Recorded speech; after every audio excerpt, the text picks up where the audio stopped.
عاجل. صدمة في باريس. ماكرون يعلن الاستسلام الدبلوماسي الجزائر من قلب كينيا. فجر الرئيس الفرنسي إيمانويل ماكرون مفاجأة من العيار الثقيل.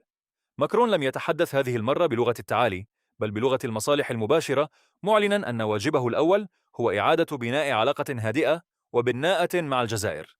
فما الذي تغير؟ هذه التصريحات ليست مجرد كلمات دبلوماسية، بل هي رضوخ صريح لواقع جديد. بعد أزمات سحب السفير والتوترات المتصاعدة، وجدت باريس نفسها معزولة في إفريقيا، فقررت العودة إلى بيت الطاعة الجزائري لتأمين مصالح الفرنسيين في الطاقة والأمن. يرى مراقبون أن الجزائر نجحت في فرض شروطها، وأن ماكرون الذي كان يشكك في الماضي في تاريخ الأمة الجزائرية هو نفسه اليوم من يسعى لخطب ودها لإنقاذ ما تبقى من نفوذ بلاده المتهاوي في القارة السمراء. هل هو انتصار تاريخي للدبلوماسية الجزائرية أم مجرد مناورة فرنسية جديدة؟ شاركونا آراءكم في التعليقات.